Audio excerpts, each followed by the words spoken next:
The Na'vi had watched the Sky People return to their world after many years. But these humans were different from the ones who had come before.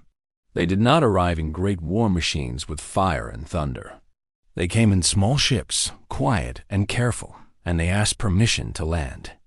Ninturi stood on the high branches of Home Tree, her golden eyes fixed on the metal craft that rested at the edge of the forest.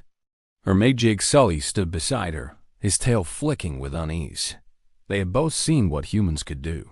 They had both fought against them. But the message these newcomers brought was strange beyond anything they had expected. "They say they want to learn," Jake said quietly. "They say their world has changed." "All Sky People say things," Naytiri replied. "Their words are like leaves in the wind. They fall and rot." But Jake had spoken to their leader through the communication device. A woman named Katya, with hair as white as snow and eyes as gray as stone. She had told Jake a story that seemed impossible. She had told him about the Great Freeze. 3 days later, Jake and Naytiri walked into the human camp. It was small, just a handful of structures made from materials that bent and flexed with the wind. The humans working there stopped and watched them approach. Jake noticed something immediately. These people were strong in a different way than the soldiers he remembered. They were lean and hard, with the look of survivors rather than conquerors. Katya came out to meet them. She was not tall, but she moved with a certainty that reminded Jake of hunters. Her face carried marks from old wounds, and her hands were rough with calluses. "Thank you for coming," she said in Na'vi. Her accent was thick, but the words were correct. "I know you have no reason to trust us. You speak our tongue," Naytiri said, surprised despite herself. "I learned before we came." It seemed only right. Katya gestured toward a large tent. "Please, let me show you why we are here." Inside the tent, there were screens and projectors unlike any Jake had seen during his time with the RDA. These were simpler, more practical. Katya pressed a button and an image appeared in the air. It showed Earth, but it was not the Earth Jake remembered from his briefings. This Earth was white. Vast sheets of ice covered everything. Cities stood frozen, their towers like broken teeth jutting from snowdrifts taller than Home Tree. The oceans had pulled back, leaving gray plains of salt and ice. 40 years ago, the sun changed, Katya said. We do not fully understand why. Something in its cycle shifted. The temperatures on Earth dropped by 20 degrees in just 3 years. Everything died. The crops, the animals, the forests. She paused. The billions of people. Jake stared at the images.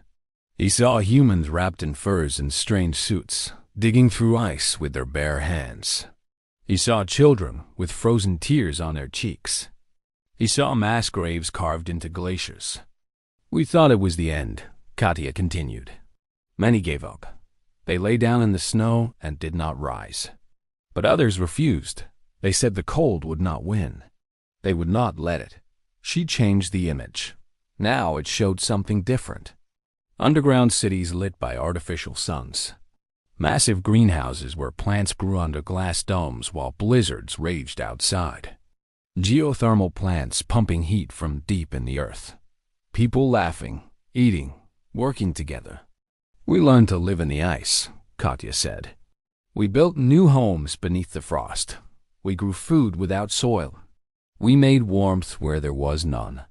It took 20 years, but we survived. Not just survived. We became something new. Naytiri spoke for the first time. Why do you tell us this? What do you want from Pandora? Katya turned to face her directly. We want nothing from Pandora.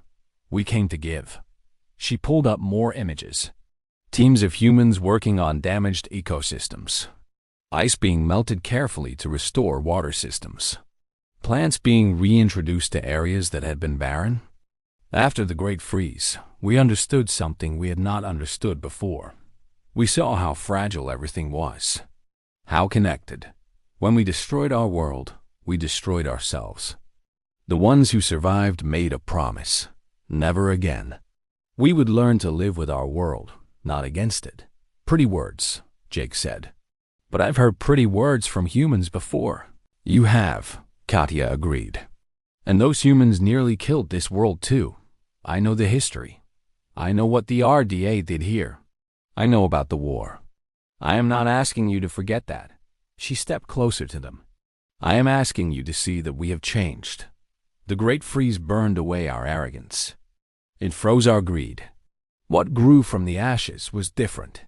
She led them outside to where a small garden had been planted. Not Earth plants, but Pandora plants. They were healthy, growing strong. We are studying how to restore places that were damaged, Katya explained. The mining sites the RDA left behind. The forest they burned. We believe we can help heal those wounds. And in exchange, we ask only to learn. To understand how your world stays in balance. Perhaps that knowledge can help us continue healing our own world. Natori knelt beside the garden. She touched the leaves gently, and Jake saw something pass across her face. Wonder, perhaps, or the beginning of trust. You made fortresses from frost, Natori said slowly. You turned death into life. We had no choice, Katya replied. The cold was going to kill us all, so we made it our home instead. We bent ourselves to fit the ice, and in doing so, we learned how to bend with any world, not against it. Jake looked at the humans working nearby. They moved differently than soldiers. They touched the ground with respect. When they took samples from plants, they did so carefully, like surgeons. Your people nearly ended both our worlds, Jake said. And now you want to save them? Katya met his eyes. We want to try. That is all we can offer. A chance to try. The wind blew across the camp, carrying the scent of the forest. Jake thought about the frozen images of Earth. He thought about the humans digging through ice, refusing to die. He thought about his own journey, how he had come to Pandora as a broken man and found a new life among the Na'vi. People could change. He was proof of that. We will watch you, Jake said finally. We will see if your actions match your words.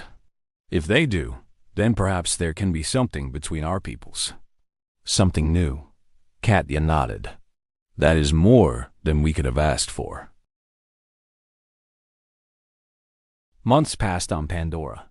The human settlement remained small, as Katya had promised. They did not expand. They did not take more than they needed. And slowly, the Na'vi began to see that these sky people were different.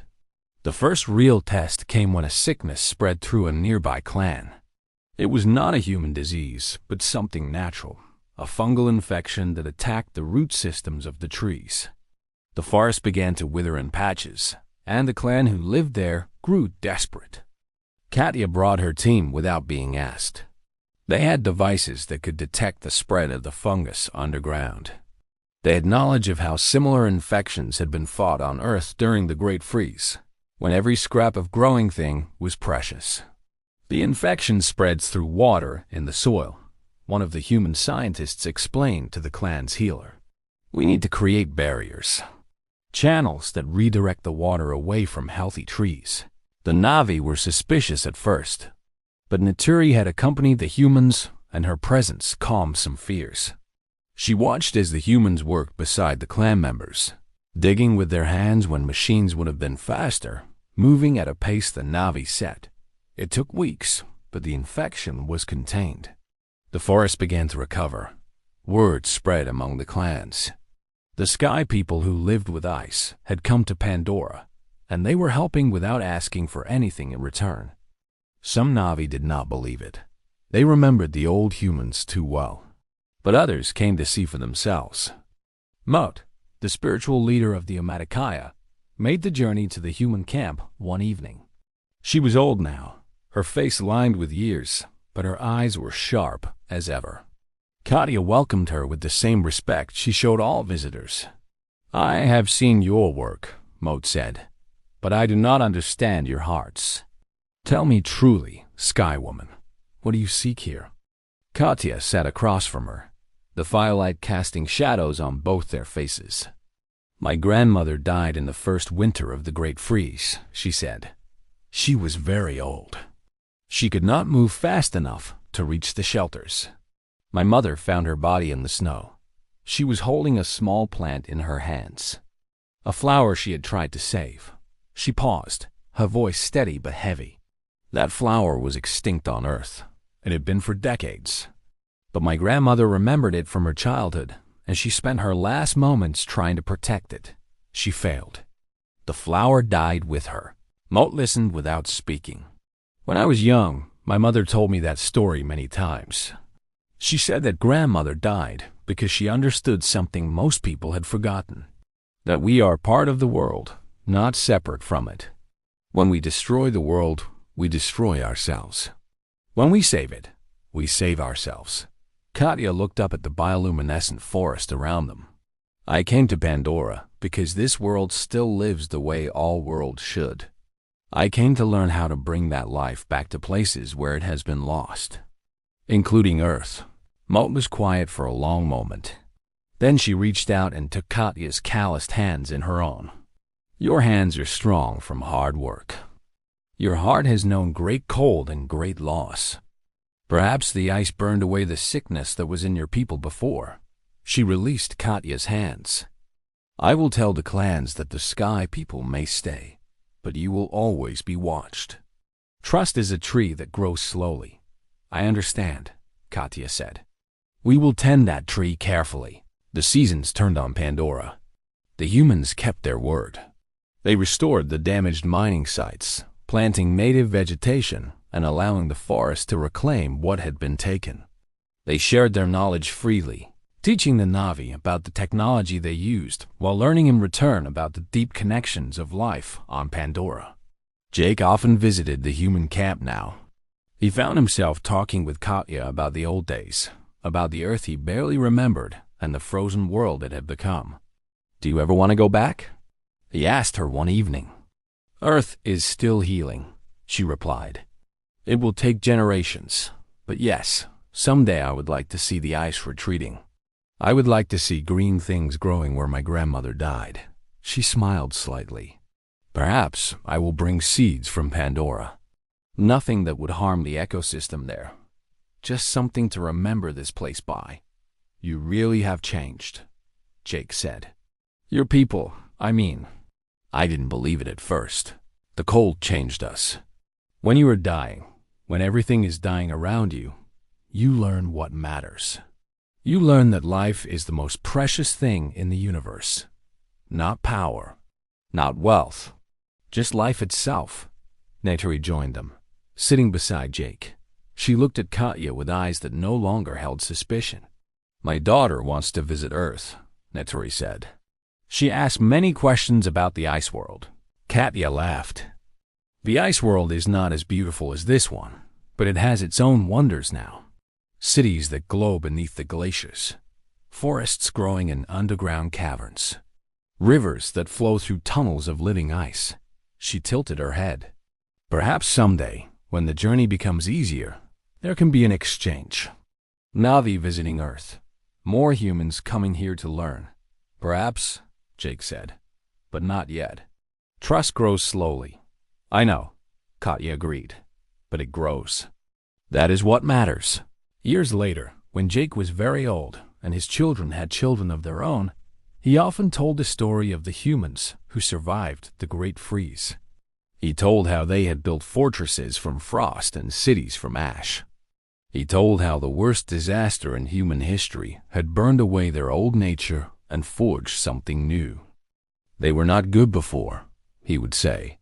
They nearly destroyed two worlds. That the ice taught them what Awa tries to teach us all, that everything is connected, that we must give more than we take, that the greatest strength is not in conquest but in survival through unity. The young Na'vi would listen, their eyes wide. Some of them had friends among the humans now. Some had even traveled to Earth to see the frozen world for themselves. Did they really change? A young one asked once. Truly?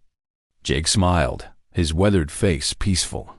They learned what the people have always known, that life is sacred, that home is worth fighting for. They fought the ice and won, not by destroying it, but by becoming part of it. He looked up at the stars. Sometimes the hardest lessons are the ones that save us. The humans found their way back to the truth through frozen ash. And now both our peoples are stronger for it.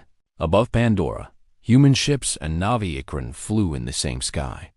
On the ground, children of both species played together, learning each other's languages and customs. And on distant Earth, the ice slowly retreated, revealing green shoots pushing through the soil. The frost had been a grave. But from that grave, humanity had risen, forged into something better by the cold they had survived. They had turned disaster into wisdom and ash into the foundation of a new future. That was the gift they brought to the stars. Not weapons or greed, but the hard-won knowledge of what it truly meant to live.